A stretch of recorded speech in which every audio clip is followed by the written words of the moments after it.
Comencemos.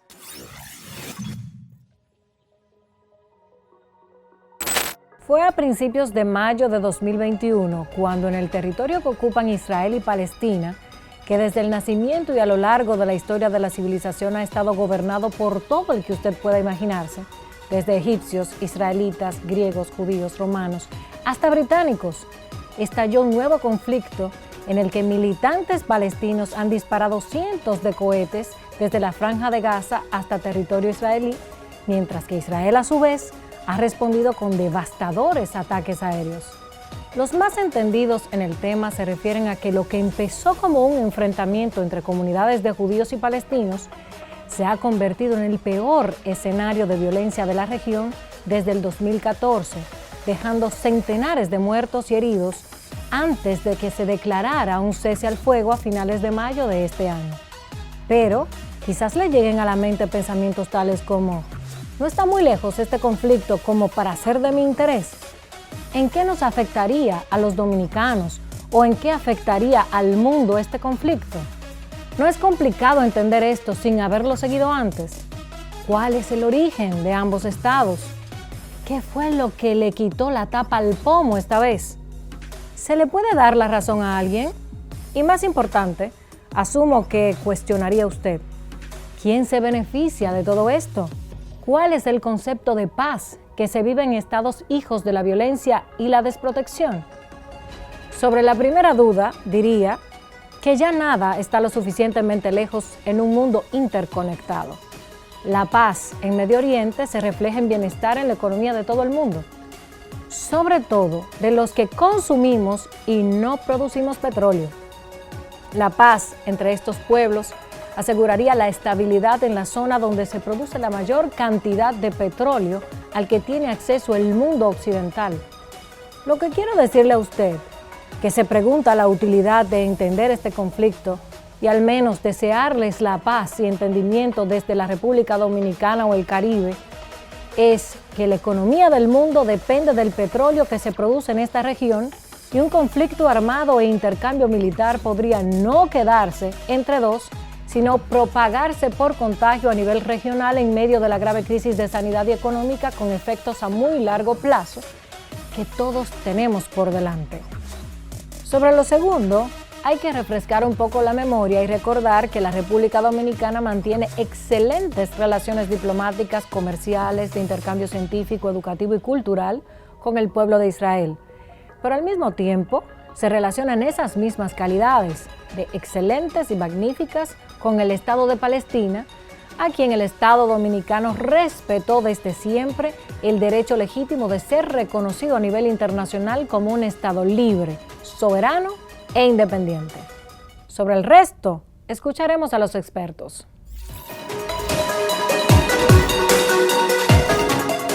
El conflicto israelo-palestino es una de las desgracias más graves que ha tenido la humanidad en los últimos 70 años. Estamos viendo dos pueblos que han sido víctimas de la geopolítica. Uno del antisemitismo ya de larga data, como el existente en contra de los judíos, da la perspectiva cristiana de que la muerte de Cristo fue provocada por los judíos.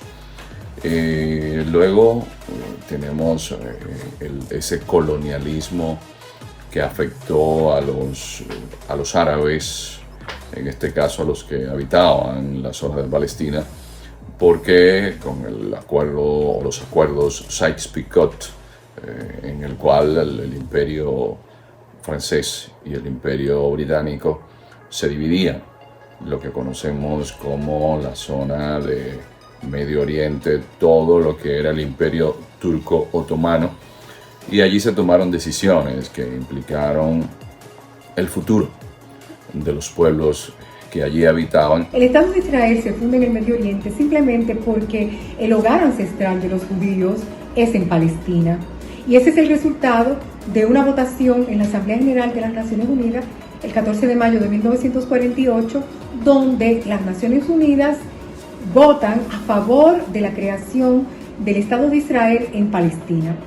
Creo que debo señalar, para los que no lo saben, que en el 1947, cuando se puso un término al mandato del Reino Unido y sobre la Palestina, después del fin de la Segunda Guerra Mundial, se había propuesto la creación de dos estados, un estado árabe y un estado judío, y los árabes rechazaron esta propuesta, de tal modo que la única votación que intervino en las Naciones Unidas fue la votación que da nacimiento al Estado de Israel y que finalmente le da fuerza jurídica a lo que fue la Declaración Balfour del 1917, donde se establece ya de manera firme que los judíos necesitan un hogar, un país, y que deben volver a su tierra ancestral que se encuentra en Palestina.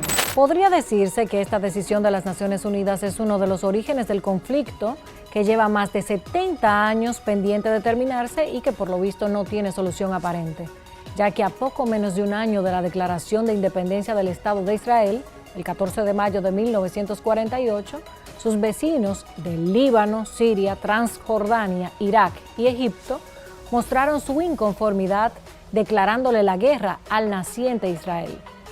Tras 9 meses, el 24 de febrero de 1949, culmina la primera guerra árabe-israelí. Como resultado, a Israel no le fue muy mal y logra ampliar su territorio, quedando la reconocida Franja de Gaza bajo control militar egipcio. Transcurrieron 19 años desde la primera guerra árabe-israelí y entre el 5 y el 10 de junio de 1967 se produce la Guerra de los 6 días, en la que esta vez es el Estado de Israel quien ataca por sorpresa a los territorios ocupados por Siria, Egipto y Jordania, ocupando en solo 6 días los territorios árabes del Sinaí, Gaza, Golán y Cisjordania. A nivel de ventajas, Israel resultó ganancioso. Sin embargo, esto causó ahondamiento de las diferencias entre los protagonistas del conflicto. En octubre de 1973 se desencadenó un nuevo episodio bélico del conflicto árabe-israelí, siendo en esta ocasión Egipto y Siria quienes atacaron por sorpresa a Israel aprovechando la celebración de la más solemne de las festividades religiosas judías, el Yom Kippur o Día de la Expiación. Es un conflicto muy antiguo y en realidad no es un conflicto verdaderamente político, ni económico, ni social. Tiene más visos de conflicto cultural y religioso. Hay que recordar aquí un poco de historia y de historia sagrada, porque son las propias escrituras las que nos cuentan cómo esa tierra fue dada a Abraham por Dios y a los descendientes de Abraham. Abraham era un caldeo, él vivía en Ur de Caldea, pero Dios se le manifiesta, Dios lo hace salir y lo lleva a esa tierra, que es la tierra del Kenani, del Jebusi, del Girgashi y del Pilishti. Y él le dice a Abraham que esa tierra él se la da a él y a sus descendientes. Y esta promesa, Dios vuelve y se la reitera a Jacob, que es el padre de las 12 tribus. Entonces, tenemos que ir un poco más adentro en esa historia y recordar que Abraham tuvo 2 hijos. Isaac no es su primogénito. Abraham tuvo un primer hijo, Ismael, con Agar, que era la criada de Sara, que le regaló el faraón de Egipto. Dios le había dado la promesa a Abraham de que tendría descendencia. Abraham tenía 99 años y Sara ya tampoco era muy jovencita y había perdido completamente la esperanza en que se cumpliera la promesa de Dios de tener descendencia. Y entonces ella le da su criada, Agar, a Abraham para que él se allegue a ella y le dice, para que ella pare un hijo sobre mis rodillas y esa será tu descendencia. Entonces nace Ismael de Agar, la esclava egipcia, que no tiene nada que ver con la promesa que Dios le hizo a Abraham. Y finalmente, Dios se le presenta a Abraham y le recuerda la promesa y le dice que al año siguiente su esposa tendrá un hijo. Ese hijo nació al año siguiente y ese es Isaac. Cuando Dios da el pacto a Abraham, la circuncisión, Ismael tenía 13 años. Y aunque Sara le pidió a Abraham que despidiera a Agar con su hijo de donde ellos estaban establecidos, porque Agar se burlaba de Sara, Abraham le pidió a Dios que bendijera a Ismael, porque Ismael era también su simiente. Y Dios le dijo, ciertamente lo bendeciré.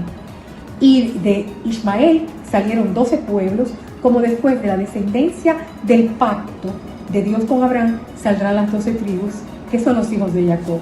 Entonces vemos ese paralelismo, 12 tribus, 12 pueblos, y en realidad por eso esos 12 pueblos que descienden de Ismael fueron los que abrazaron el Islam después que apareció Mahoma en el Islam.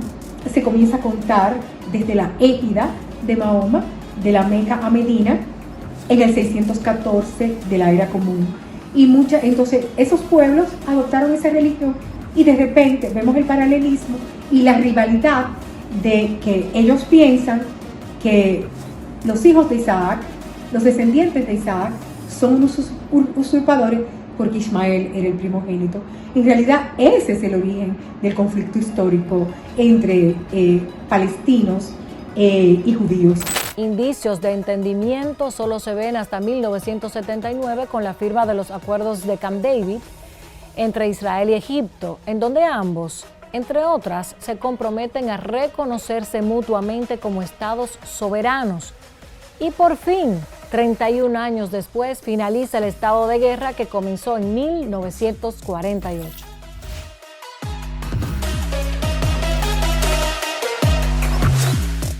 Que te sientas inseguro, todos lo estamos. Que no tienes confianza y todavía te atemoriza, todos sentimos temor. Que tienes derechos y que nadie te puede obligar, eso solo sería correcto si tus intereses individuales y derechos individuales no afectaran el bien común. La vacuna es un asunto de interés nacional. Haciendo uso de la coherencia, de la razón, de mi compromiso conmigo, con los míos y con el resto de la humanidad, yo me vacuné. ¿Tú qué estás esperando?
La historia habla, no nosotros, de que la paz no es lo suyo. Apenas 3 años después de la firma de los acuerdos, en junio de 1982, Israel invade el Líbano, justificando su acción con la intención de expulsar a la Organización para la Liberación de Palestina, OLP. Pero se podrían citar de manera constante acciones unas tras otras que muestran lo conflictiva y violenta de esta relación histórica de los pueblos árabes, marcadas por una paz intermitente y escasa, negociaciones frustradas y acuerdos de paz fallidos. A partir del final de la Segunda Guerra Mundial y de la creación de la Organización de las Naciones Unidas, incluso se puede hablar desde antes, pero más marcadamente a partir de ese momento, pues se genera una prohibición del uso de la fuerza, del uso del enfrentamiento bélico, del uso de la guerra como un método para resolver conflictos. Antes, si existía un conflicto entre dos estados, simplemente se declaraban la guerra y había enfrentamientos armados inmediatamente. pero a partir de ya de la firma de la Carta de las Naciones Unidas, eso se prohíbe, el uso de la fuerza se prohíbe. Entonces, la única forma en que sea legítimo para un Estado ejercer o hacer uso de la fuerza o la amenaza del uso de la fuerza es si se encuentra haciendo ejercicio de su derecho a la legítima defensa. Quiere decir, si a mí me atacan primero, si yo soy otro Estado me ataca primero, entonces yo tengo derecho a hacer uso de la fuerza para defenderme de una forma que sea proporcional al ataque que me están haciendo, que sea inminente, o sea, que sea inmediato, en el mismo momento, no es que voy a esperar 1000 años para responder, pero esa es la única circunstancia en la que en principio se permite el uso de la fuerza como método de solución de conflictos. Todo lo demás, pues debemos decir que son ilícitos internacionales, que están prohibidos bajo el derecho internacional ese uso de la fuerza si no es únicamente para la legítima defensa. Obviamente,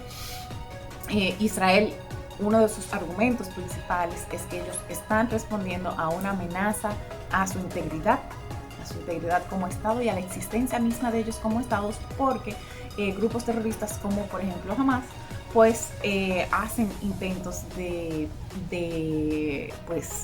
lacerar la integridad territorial y la integridad de los israelíes. Evidentemente, el sustrato de este conflicto no es político, no es económico, es un sustrato cultural, religioso. Sin embargo, yo no entiendo muy bien, y la mayoría de los analistas tampoco ven mucho vínculo entre el Islam, una supuesta rivalidad entre el Islam y el judaísmo, porque ambos son religiones monoteístas. Son las llamadas religiones del libro, las que todas se han inspirado a partir de los escritos hebraicos. Los estudiosos saben que Mahoma se inspiró de las escrituras hebreas y de las escrituras griegas para escribir el Corán. Y por consiguiente, y muchos de los nombres, ellos reconocen a Abraham, por supuesto, porque es el padre de Ismael, reconocen al ángel Gabriel, que se llama Ibrit, y así por el estilo, reconocen una serie de personajes que están en las escrituras, pero ellos, por supuesto, le han dado sus nombres en árabe, pero no hay así no vemos de dónde podría venir esa rivalidad. Cierto es que cuando Mahoma estaba extendiendo el dominio del Islam por toda la península arábica y también por el Medio Oriente, muchas de las tribus que eran tribus judías fueron obligadas a convertirse al Islam, porque esa es una religión que pretende ocupar ella sola el escenario. Es la conversión o la espada. Es una religión altamente proselitista, mientras que el judaísmo no es proselitista. Es una religión de difícil entrada. El que postula para convertirse al judaísmo tiene que demostrar que verdaderamente se siente judío. Es un proceso larguísimo y se le advierte muy claramente que probablemente tenga que hacerle frente a persecuciones y al antisemitismo. Hay un elemento que para mí es fundamental de diferencia entre las dos religiones. El judaísmo es una religión de la vida y el Islam ha promovido a través de la yihad una cultura de la muerte. En el año 2019, la Conferencia de las Naciones Unidas sobre Comercio y Desarrollo publicó un informe en el que alerta sobre el deterioro de la situación de los territorios palestinos. Citaba: baja de salarios, desempleo, pobreza y altos costos medioambientales de la ocupación. Según los datos de la UNCTAD, la economía palestina no presenta crecimiento importante desde el año 2018 y los ingresos per cápita cayeron un 1.7% desde entonces.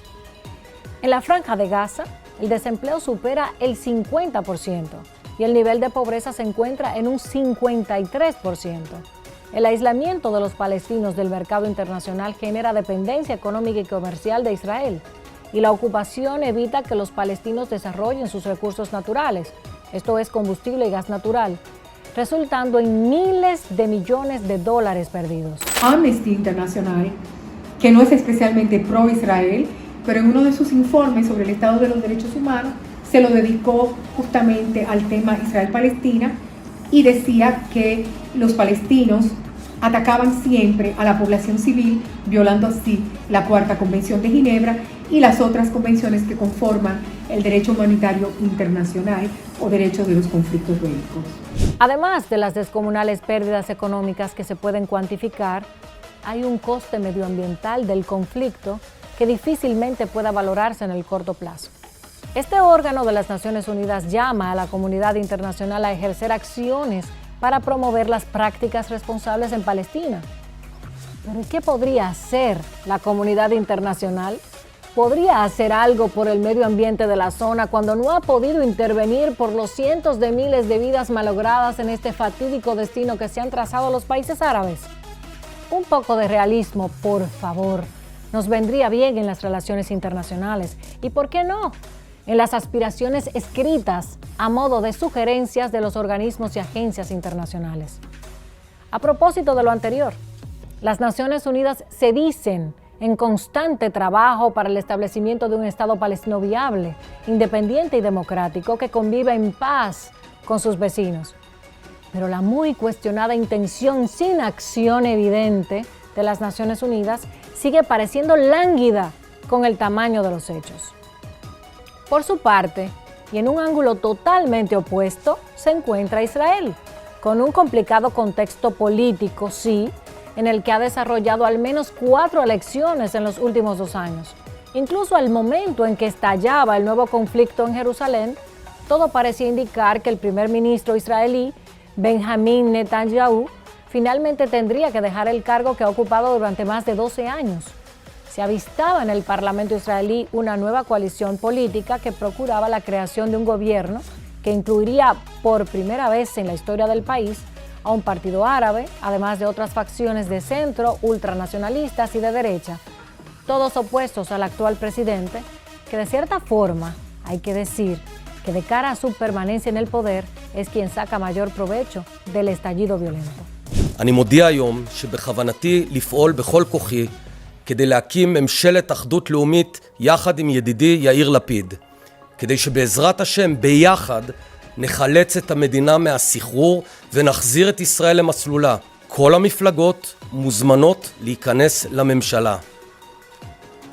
כדי שהממשלה תצליח נצטרך כולנו, כל השותפים, גם במשא ומתן וגם אחר כך, לגלות איפוק. אף אחד לא יתבקש לוותר על האידיאולוגיה שלו, אבל כולם יצטרכו לדחות את מימוש חלק מהחלומות. Desde Naciones Unidas, por ejemplo, se habla de los acuerdos o las líneas que se pusieron anteriores a la guerra del 1967, que fue la guerra de los 6 días. Ya pues realmente en la práctica se ha ido volviendo cada vez más y más difícil que esas líneas se mantengan por los altos niveles de asentamientos judíos que ya se encuentran en esa zona. Pero primero eso, el poder determinar cuáles van a ser las fronteras de esos 2 estados, que acuérdense que los 2 estados son la solución que se está proponiendo. Segundo, el tema de los refugiados. Luego de la guerra de 1967 hubo una gran cantidad de personas que se encontraban en el territorio que se vieron en la necesidad por el mismo conflicto bélico de moverse a otras ciudades, de emigrar a otras ciudades, y se encuentran ahora en Siria, se encuentran en el Líbano, se encuentran en Jordania, y tanto los mismas personas que se fueron, esos migrantes, esos refugiados, como sus descendientes, pues ahora están haciendo un reclamo de que quisieran ciertos derechos sobre las tierras que tuvieron que dejar por el hecho de la ocupación, por lo que se consideran todavía territorios ocupados. Un tercer elemento que es sumamente importante es el tema de la seguridad. El Estado, una parte importante de la línea de pensamiento, de argumentos por parte de los palestinos, es que la existencia de Israel y la existencia de ellos al mismo tiempo no son compatibles. Y esta es la línea argumentativa, por ejemplo, de Hamás. Entonces eso nos crea un problema, porque para Hamás, mientras exista Israel, no puede existir un Estado palestino, porque ellos consideran que es uno y el mismo territorio. Hubo avances en ese sentido, no todos los palestinos piensan de esa manera.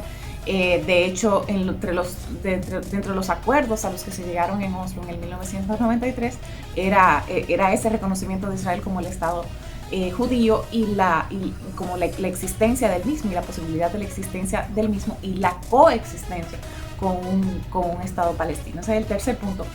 Y un cuarto punto, lo dejo de último, pero no menos importante, es el tema de Jerusalén. Recuerden que Jerusalén es una ciudad sagrada y con importantes vínculos religiosos tanto para los cristianos, para los judíos y para los musulmanes. Y no ha habido un acuerdo realmente sobre cómo se va a dividir Jerusalén. Dentro de las líneas que se trazaron en el 67, pues se determinaba que la parte este, la parte oriental de Jerusalén debía ser la capital del Estado palestino, mientras que la parte oeste sería entonces la parte de la capital de Israel. Sin embargo, después de la Guerra de los 6 días hubo también asentamientos y hubo una expansión y hubo una ocupación de una buena parte de la parte este de Jerusalén. La relación que tienen los judíos con Jerusalén es una relación visceral porque es tan antigua como su propia historia, pero para los palestinos esta ciudad también tiene una significación, aunque históricamente no podemos encontrar ningún vínculo. El único vínculo es una pretendida leyenda dentro del Islam de que Mahoma ascendió al cielo desde la cúpula de la mezquita del domo que está en el monte del templo. Pero si no, en los escritos sagrados del Islam, Jerusalén no es prácticamente mencionada, se llama Al-Quds en los escritos islámicos. Sin embargo, en la Biblia judía, Jerusalén aparece mencionada más de 700 veces. Todo esto, que ya es demasiada volatilidad a un paso de un enfrentamiento militar, no parece haber afectado la economía israelí, que ha registrado uno de los mejores resultados de los países de la OCDE en los últimos años. Para que usted tenga fresco esto de la OCDE, son las siglas por las que se conoce a la Organización para la Cooperación y Desarrollo Económicos. Es un foro internacional que agrupa a 36 países miembros que pretenden promover políticas que mejoren el bienestar económico y social de las personas alrededor del mundo. Pues Israel está mejor económicamente que muchos de sus hermanos. También todos en el mundo hemos presenciado esa fortaleza de Israel con su privilegiado manejo de la pandemia y su capacidad asombrosa de respuesta con las vacunas. Podrían vacunar hasta 3 veces a su población, cuando muchos no sabíamos aún si nos llegaría la vacuna o nos dejarían en espera con aquello del fondo para los países fiscalmente menos fuertes. Pero ojo, tener capacidad de respuesta y haber crecido sostenidamente en ventaja respecto del resto no quiere decir que la crisis pandémica tenga algún favorito que resulte ileso, no. ¿Cómo decimos esto en números? A nosotros nos encantan las fórmulas, las estadísticas y los números.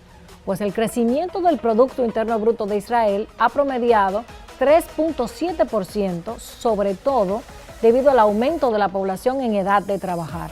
Sin embargo, tras llegar al 3.4% del PIB en 2019, el crecimiento se detuvo de manera abrupta debido a la pandemia del COVID-19, marcando una tasa negativa de menos 5,9% en 2020. Una regresión que decimos importante.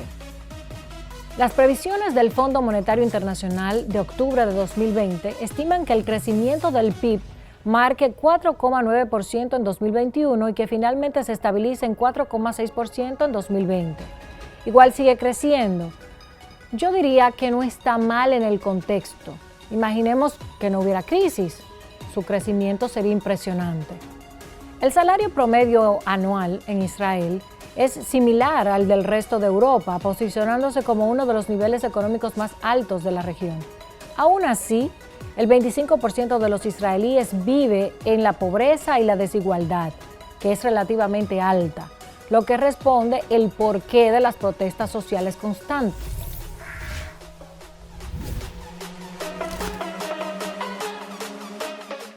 Que te sientes inseguro, todos lo estamos. Que no tienes confianza y todavía te atemoriza, todos sentimos temor.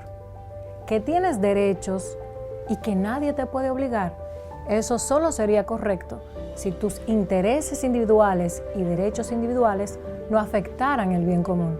La vacuna es un asunto de interés nacional. Haciendo uso de la coherencia, de la razón, de mi compromiso conmigo, con los míos y con el resto de la humanidad, yo me vacuné. ¿Tú qué estás esperando?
¿Cuál cree usted que habrá sido el costo económico del conflicto palestino-israelí para ambos estados? En lo relativo al coste que ha tenido esta guerra sin fin entre los israelíes y los palestinos, ha sido un costo muy alto en vidas humanas.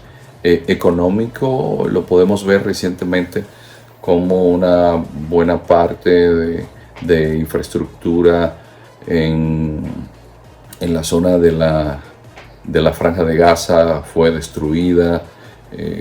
La guerra es destrucción y esto hay que estar consciente. Cada cierto tiempo que tenemos los bombardeos, tanto en el lado de Gaza, que evidentemente como muchos analistas definen, es la cárcel a cielo abierto más grande que tiene el planeta, que sufre los rigores de un bloqueo y donde las situaciones de existencia son calamitosas. Pero también los costos que tiene en términos de seguridad para el Estado de Israel, que tiene que proteger también a sus ciudadanos. Estamos atrapados en eso que siempre refiero, que el poeta T.S. Eliot hablaba de los grandes mercaderes de las guerras del Señor, porque evidentemente que siempre los grupos más extremistas siempre prefieren la guerra a la paz. Es más fácil existir teniendo un adversario que existir coexistiendo. El informe del Grupo de Perspectiva Estratégica, expertos con sede en India que trabaja en temas globales, ha estimado el coste de oportunidad del conflicto en Oriente Medio en unos 12 billones de dólares estadounidenses entre 1991 y 2010. Pero, ¿cómo se llega a ese cálculo? El grupo calcula el hipotético Producto Interno Bruto de los países de Oriente Medio comparando el actual Producto Interno Bruto con el potencial en tiempos de paz. El correspondiente a Israel sería de $1 billón, mientras que a Irak y Arabia Saudita les corresponderían 2,2 y 4,5 billones respectivamente. En otras palabras, en un contexto de paz y cooperación entre Israel y los países árabes, desde 1991, un ciudadano israelí podría haber obtenido una renta anual de $44,000 en lugar de $23,000 en el año 2010. El tema del cese al fuego ha sido un vaivén que no necesariamente ha venido por negociaciones externas, sino más bien como se han dado de forma casi espontánea durante el último enfrentamiento que hubo ahora en mayo. Ahora bien, la posición de los mediadores, tanto de la zona de Oriente Medio como Del lado occidental, por ejemplo, los principales interlocutores que siempre han sido los Estados Unidos, donde hay un lobby importante por parte de la comunidad judía y la comunidad cristiana que allí reside, en que se le dé importancia a este tema, pero la verdad es que se ha diluido mucho la capacidad de negociación real por parte de los Estados Unidos, tanto por la ocurrencia de otros conflictos en la zona, como sucedió en el caso de la Primavera Árabe, luego sucedió con la situación que tenemos en Siria, tenemos el resurgimiento o el surgimiento del Estado Islámico, tenemos guerra en Yemen. Entonces hay como una dispersión de ese capital político que hay que imprimirle a eso. Entonces se ha deteriorado mucho incluso la capacidad de negociación que existe hasta el momento. Y solo para estimular su curiosidad, este cálculo se ha hecho entre 1991 a 2020 para un conflicto que viene desde 1948. Si nos vamos hacia atrás, no nos daría la calculadora para alcanzar la cifra. Quizás sería complicado hasta leerla. Eso, señor, señora, joven, es lo más próximo que hemos podido llegar en esta investigación al valor económico de la paz. Durante los últimos 50 años, los países árabes han permanecido en un patrón de violencia y enfrentamientos constantes. Con menos que guiñar un ojo, estalla cualquier conflicto armado entre Israel y Palestina. El sábado 8 de mayo de 2021, Jerusalén vivió uno de los peores disturbios desde 2017. Las razones, variadas. En primer lugar, conflictos entre colonos judíos buscando desalojar a familias palestinas de sus hogares en Jerusalén. Enfrentamientos nocturnos durante el Ramadán, el mes sagrado musulmán, debido a las barreras de seguridad colocadas fuera de la puerta de Damasco en la ciudad vieja de Jerusalén. Y la incursión policial israelí en Jerusalén, en uno de los lugares más sagrados del Islam. Acciones todas que provocaron el deterioro y la repentina reanudación de la guerra entre Israel y Hamás, que es el grupo militante que gobierna la Franja de Gaza, y también provocaron los disturbios entre civiles árabes y judíos, en los que autoridades han disparado granadas de aturdimiento y balas de goma, e incluso lanzamiento de cohetes desde Gaza, que se dieron por primera vez el 10 de mayo, dejando un saldo mortal de 248 muertos y casi 2.000 heridos sobre Gaza, 12 fallecidos en territorio israelí debido a los cohetes de Hamás. If there is a hell on earth, it is the lives of children in Gaza today. I am deeply shocked by the continued air and artillery bombardment by the Israeli Defense Forces in Gaza. As of 19 May, this had claimed the lives of at least 208 Palestinians, including 60 children, and injured thousands more. The continued indiscriminate firing of rockets by Hamas and other militant groups towards population centers in Israel, resulting in at least 12 fatalities, including 2 children, and hundreds of injuries, is also unacceptable. The fighting must stop immediately. Even wars have rules. First and foremost, civilians must be protected.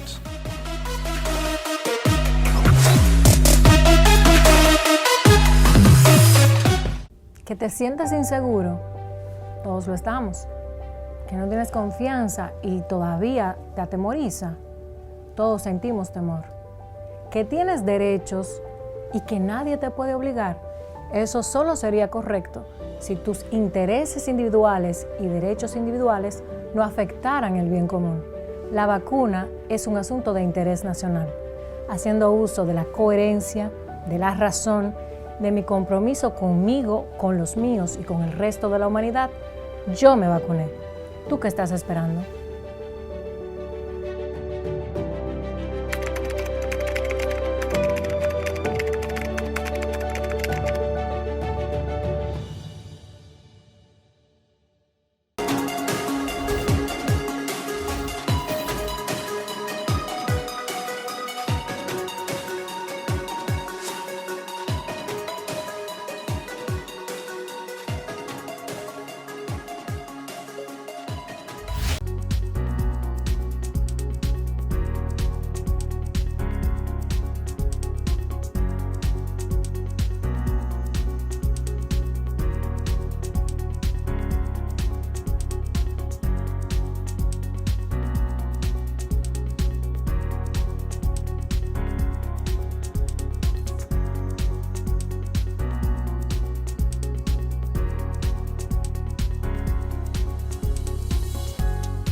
pasa con las relaciones internacionales?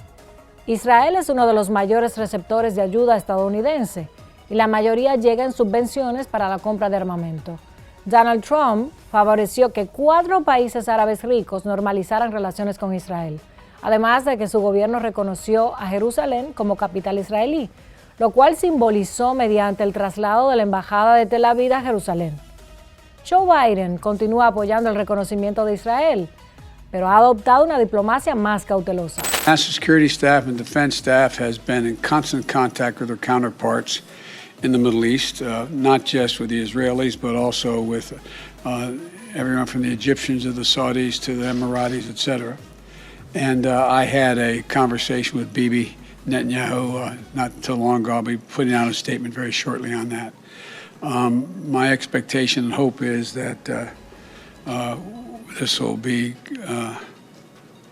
closing down sooner than later. But Israel has a right to defend itself when you have thousands of rockets flying into your territory. But I had a conversation for a while with the Prime Minister of Israel, and I think that my hope is that we'll see this coming to conclusion sooner than later. Thank you. Palestina, sin embargo, no cuenta con el apoyo abierto de una potencia. Sus principales aliados son Siria, Irán y el grupo libanés Hezbollah. Aunque su causa genera simpatía en muchos sectores, por lo general, Palestina no tiene hechos concretos de apoyo. Las relaciones entre Israel y los Estados Unidos son unas relaciones muy intensas. Es el principal aliado de los Estados Unidos en el Medio Oriente porque es el único Estado democrático de todo el Medio Oriente. Eso no es un secreto para nadie.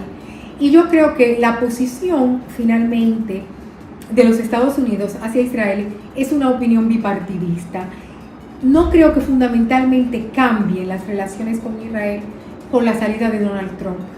Podría cambiar alguna intensidad en esas relaciones porque vimos que Donald Trump apoyó a Israel de manera franca, muy intensa, cambió la embajada de sede para llevarla a Jerusalén, afirmando así ante el mundo entero que Jerusalén es la capital histórica del pueblo judío, lo cual le trajo alguna censura de ciertos sectores del mundo árabe, pero no podemos olvidar la importancia de los acuerdos de los hijos de Abraham, que fue patrocinada por el presidente Donald Trump y que es realmente un hito histórico en las relaciones que tienen los países del Medio Oriente con Israel en los últimos 70 años. El Consejo de Seguridad de las Naciones Unidas sigue mostrándose deficiente e inoperante, con unas 15 resoluciones aprobadas con la finalidad de conseguir la paz entre Israel y Palestina, sin ninguna conquista aplaudible. Para nadie ya es un secreto el nivel de descrédito de la organización y de este órgano promotor de la paz. Este ciclo insensato de derramamiento de sangre, terror y destrucción debe detenerse inmediatamente, decía Guterres. Todas las partes deben respetar el derecho y la legislación internacional sobre derechos humanos. El primer escenario es donde se acepte realmente la solución de los dos estados y eventualmente se acepte también entonces la creación del Estado palestino con el cumplimiento de todas las condiciones que sí habíamos visto antes, el tema de las fronteras, de la seguridad, de los refugiados y de qué pasaría con Jerusalén. Todo eso es primordial para que haya una salida amistosa o que alguna de las partes esté dispuesta a ceder en esas aspiraciones que tiene, pero esa parte la veo difícil. Hay un segundo escenario que se ha barajado en estos tiempos, donde se habla de rechazar de plano el tema de la solución de los dos estados y adoptar una solución de un solo estado, donde simplemente todo el territorio se convierta en una sola nación. Hablaríamos entonces de Israel, que sería quien absorbería el resto del territorio, pero ahí yo veo un solo problema. Israel se identifica como el Estado judío y una gran parte de su población es judía. Ellos tienen cerca de 9 millones de habitantes. De esos 9 millones, hay 2 millones que se consideran de ascendencia árabe o musulmana. Si a eso le sumamos la población que se encuentra en Gaza y la población que se encuentra en Cisjordania, ahora mismo estaríamos hablando de que prácticamente serían un 50% y 50% entre judíos y árabes, o sea, entre judíos y musulmanes. Y no sé en qué medida el Estado de Israel esté dispuesto a aceptar que ellos son un solo país, pero entonces ya los judíos no serían mayoría. Y no pudiera, o sea, sería muy cuesta arriba poder identificar a Israel como el Estado judío si más de la mitad de la población responde a o se identifica como islámica. Tampoco ayudó, o se entiende que no ayudó, el plan propuesto por el presidente Donald Trump durante su presidencia, ya que las propuestas que hacían eran muy poco favorables o se consideraban que eran muy poco favorables para los palestinos, y estos las rechazaron de entrada. Quiere decir que ahí tuvimos un periodo de tiempo casi de 4 años donde no hubo verdaderos avances en las negociaciones, y ya hemos visto cómo realmente lo que ha habido ha sido un escalamiento de la violencia en los últimos tiempos. No esperamos, o sea, yo realmente no creo que en lo inmediato, por lo menos en un futuro cercano o medio, haya realmente un avance en las negociaciones. Ahora que tenemos un cambio en el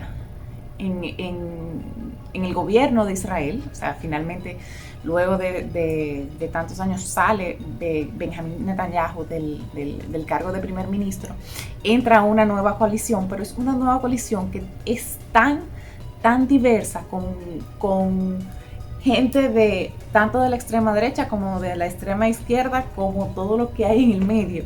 Entonces ellos incluso se pusieron de acuerdo porque tienen posiciones muy distintas en cuanto al tema palestino, y parte de los acuerdos era que ese tema no se va a tocar. O sea, la coalición tenía una finalidad, y esa finalidad era sacar a Netanyahu de la posición de primer ministro, y luego de eso entonces vamos a averiguar qué es lo que va a hacer, pero no hay realmente un plan de negociación con los palestinos en lo inmediato. No solo es Noruega, que presentó un llamamiento a la desescalada de los combates, sino que más miembros de la organización respaldaron dicha acción, poco fructífera, mientras sigan existiendo las pendientes reformas que podrían equilibrar el gran poder de veto que tienen las grandes naciones más poderosas, casi siempre las más cuestionables, pero que logran imponer su propia diplomacia para la resolución de los conflictos más desgarradores. Mientras tanto, seguiremos leyendo, como para que conste en la memoria histórica, que la Organización de las Naciones Unidas se manifiesta en contra y se encuentra profundamente preocupada por la violencia desatada durante el mes de mayo, durante cualquier mes en territorios palestinos ocupados, e Israel o cualquier otra situación similar en el mundo en la que no tienen poder de remediar o aportar soluciones reales. Y condena, como siempre lo han hecho en letras, cualquier acto de violencia y cualquier incitación a la violencia, así como las divisiones étnicas y provocaciones.